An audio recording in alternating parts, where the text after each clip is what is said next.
Shalom, salam sejahtera bagi kita semua. Selamat datang kembali. Hari ini kita punya sebuah dokumen yang sangat menarik di meja kita, yaitu Konstitusi Sementara Pemerintah West Papua. Dan dari semua bab yang ada satu bagian yang langsung menarik perhatian kami. Betul, kita akan fokus pada bab 4 yang judulnya Badan Konstituente. Mungkin terdengar teknis ya, tapi ini adalah inti dari segalanya. Saat merancang sebuah negara, kan pertanyaan terbesarnya adalah, siapa yang berhak menulis aturan main dasarnya? Dan bagaimana caranya? Dokumen ini mencoba menjawabnya. Tepat sekali. Jadi misi kita dalam pembahasan ini bukan sekedar membaca pasal per pasal. Misi kita adalah membongkar rancangan mesin yang akan melahirkan konstitusi itu sendiri. Kita akan lihat apakah sistem yang dirancang ini kokoh, adil, atau mungkin ada celah tersembunyi.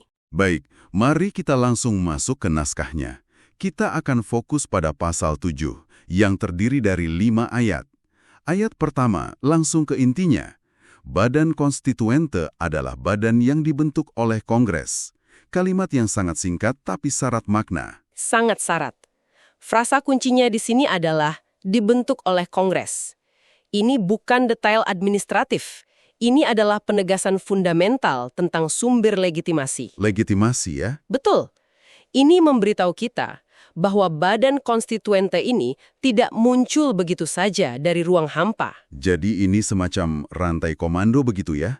Rakyat diasumsikan memilih Kongres, dan Kongres kemudian memberikan mandat kepada badan ini. Persis, kekuasaannya mengalir dari bawah ke atas, dari rakyat.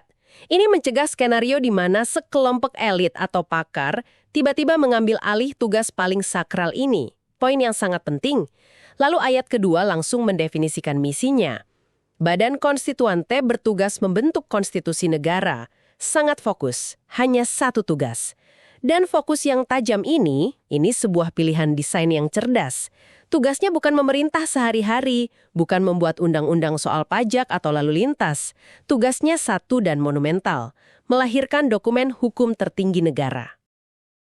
Kenapa pemisahan tugas ini begitu penting? Kenapa tidak serahkan saja pada Kongres yang sudah ada? Begini, ini untuk menghindari konflik kepentingan dan menjamin konsentrasi penuh. Bayangkan jika Kongres yang sama, yang sibuk dengan politik praktis, juga harus merumuskan konstitusi. Pasti bisa tersandra oleh tawar-menawar politik jangka pendek. Dengan menciptakan badan khusus, para perancang ini seolah berkata, urusan ini terlalu penting untuk dicampur adukan. Kita butuh sebuah ruangan yang steril dari politik sehari-hari. Masuk akal. Jadi, kita sudah tahu dari mana kekuasaannya dan apa tujuannya. Nah, disinilah segalanya menjadi sangat menarik. Yaitu di ayat ketiga yang merinci siapa saja yang ada di dalam ruangan steril itu. Ayatnya berbunyi, Badan Konstituente terdiri dari utusan fraksi, unsur adat, akademisi, dan profesional. Ini adalah inti dari keseluruhan desain. Komposisi ini bukan sekedar daftar, ini adalah sebuah formula. Oke, mari kita bedah formula ini. Pertama, utusan fraksi. Ini yang paling mudah kita pahami ya. Representasi politik. Betul, ini adalah suara politik praktis. Mereka mewakili berbagai ideologi, aspirasi kelompok-kelompok yang ada di masyarakat. Mereka adalah jembatan ke realitas politik di lapangan. Oke, pilar pertama, kehendak politik. Lalu pilar kedua, dan ini yang menurut saya sangat kuat, unsur adat. Menempatkan mereka sejajar dengan utusan fraksi politik rasanya cukup radikal. Ini adalah sebuah pernyataan yang sangat kuat tentang identitas. Ini pengakuan bahwa sebuah negara modern tidak harus dibangun di atas abu masa lalunya. Kehadiran unsur adat memastikan konstitusi yang akan lahir nanti tidak tercerabut dari akarnya. Mereka membawa kearifan turun-temurun, nilai-nilai sosial. Jadi ini jaminan bahwa konstitusi tidak akan menjadi dokumen impor yang asing bagi masyarakatnya. Tepat. Dan yang terakhir, pilar ketiga yang melengkapi formula ini. Akademisi dan profesional. Ini adalah pilar keahlian teknis. Semacam otaknya operasi. Begitu ya? Bisa dibilang begitu. Jika fraksi membawa kehendak dan adat membawa jiwa, maka akademisi dan profesional ini membawa kerangka dan logika. Mereka ahli hukum, ekonom, sosiolog, tugasnya memastikan ide-ide besar itu bisa diterjemahkan ke dalam pasal-pasal yang solid, secara hukum, logis, dan bisa diterapkan. Saya coba bayangkan ya pertemuan pertama badan ini. Di satu meja ada politisi, di sebelahnya ada tetua adat, dan di seberangnya ada profesor hukum tata negara. Potensinya untuk sintesis yang berlian luar biasa besar. Dan itulah keindahan sekaligus tantangannya. Rancangan ini tidak mencari jalan termudah. Ia justru memaksa ketiga dunia ini, dunia politik, dunia tradisi, dan dunia ilmu pengetahuan untuk berdialog dan menemukan titik temu. Tapi bukankah ada risiko prosesnya jadi sangat lambat dan rumit? Itu kritik yang valid dan sebuah risiko yang nyata. Tentu akan jauh lebih cepat jika diserahkan pada para ahli hukum saja, tapi konstitusi yang dihasilkan mungkin akan terasa dingin dan teknis. Atau jika diserahkan pada politisi saja, hasilnya bisa jadi dokumen hasil kompromi sesaat. Betul. Jadi kerumitan yang sengaja diciptakan di sini adalah sebuah fitur, bukan bug. Tujuannya adalah untuk memaksa deliberasi, bukan kecepatan. Sebuah pertaruhan yang menarik. Oke, jadi kita punya tim yang sangat beragam ini. Pertanyaan berikutnya, apakah tim ini akan bekerja selamanya? Sepertinya tidak jika kita melihat ayat keempat. Badan konstituante bersifat ad hoc. Apa implikasi praktisnya? Ad hoc itu artinya untuk tujuan ini. Dalam konteks kelembagaan, ini berarti badan tersebut dibentuk untuk satu tugas spesifik. Dan setelah tugas itu selesai, ia bubar. Ini semacam mekanisme pengaman ya? Betul. Pengaman dari godaan kekuasaan. Bayangkan sebuah badan dengan tugas semulia ini. Para anggotanya bisa merasa sebagai bapak dan ibu bangsa. Jika badan ini permanen, ia bisa tergoda memperluas kewenangannya atau bahkan menjadi pusat kekuasaan baru. Saya paham. Sifat ad hoc ini memaksa mereka untuk fokus pada garis finish. Misi selesai, badan bubar. Persis. Ini seperti tim arsitek dan pembangun fondasi sebuah gedung. Mereka datang, melakukan pekerjaan paling krusial, lalu mereka harus pergi. Kalau tim fondasi tidak mau pergi, gedungnya tidak akan pernah selesai. Analogi yang bagus, tapi ini memunculkan pertanyaan lain di benak saya. Jika badan ini bubar begitu saja, siapa yang tersisa untuk mempertahankan maksud asli di balik pasal-pasalnya? Ada risiko kehilangan memori institusional tidak? Itu adalah sebuah kelemahan potensial dari model ad hoc. Betul. Kehilangan memori institusional itu resiko nyata. Nah, biasanya untuk mengatasi ini, risalah atau catatan rapat yang sangat detail dari proses perumusan itu akan dipublikasikan dan diarsipkan.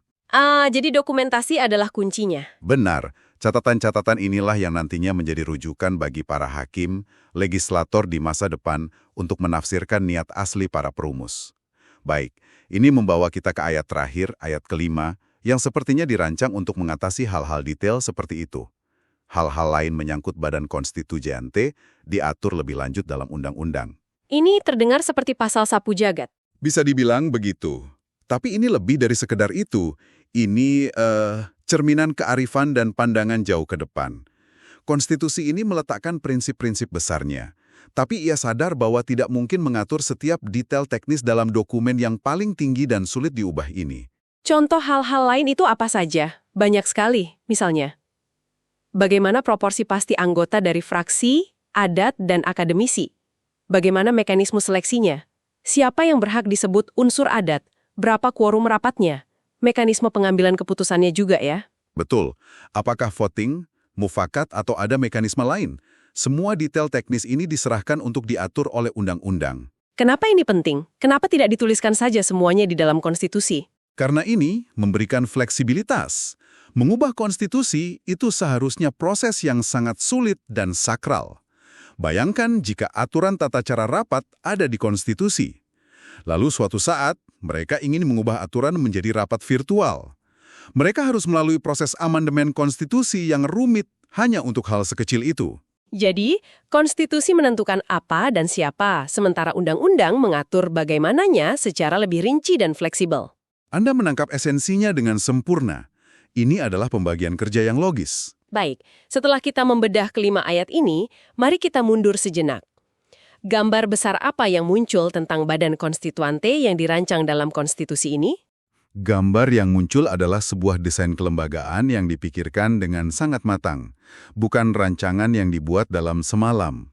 Kita melihat ada legitimasi yang jelas dari Kongres, tujuan yang sangat spesifik, komposisi yang luar biasa inklusif, batasan fungsi yang tegas melalui sifat ad hoc. Dan fleksibilitas untuk aturan teknis. Betul. Ini adalah sebuah kerangka yang sangat komprehensif. Berdasarkan rancangan ini, sepertinya keliru ya jika kita menyebutnya sekedar panitia atau tim kerja. Ini lebih terasa seperti sebuah forum agung, sebuah wadah di mana cita-cita bangsa coba dirumuskan, tempat di mana suara politik, suara leluhur, dan suara akal diberi panggung yang setara. Presis. Desain ini mencerminkan sebuah pemahaman yang mendalam bahwa sebuah konstitusi yang baik tidak bisa lahir dari proses yang cacat. Proses yang baik, yang inklusif, akuntabel, dan terstruktur adalah prasyarat untuk hasil yang baik. Dan pasal 7 ini adalah upaya merancang proses yang ideal itu.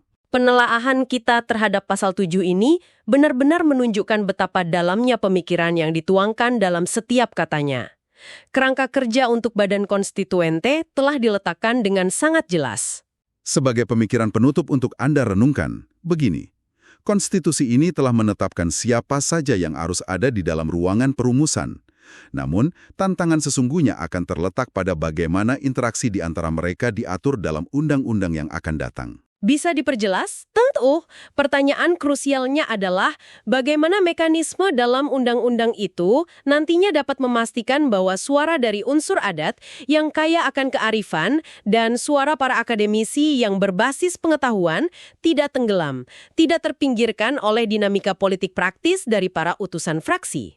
Tepat sekali. Bagaimana memastikan bobot setiap suara benar-benar setara dalam pengambilan keputusan, bukan hanya dalam kehadiran fisik. Itulah tantangan implementasi yang sesungguhnya. Sebuah pertanyaan yang sangat krusial yang pada akhirnya akan menentukan apakah konstitusi yang dilahirkan nanti benar-benar merupakan cerminan dari 3 pilar itu atau hanya didominasi oleh salah satunya. Terima kasih telah menyimak pembahasan mendalam kita kali ini. Tuhan memberkati West Papua, Papua Merdeka.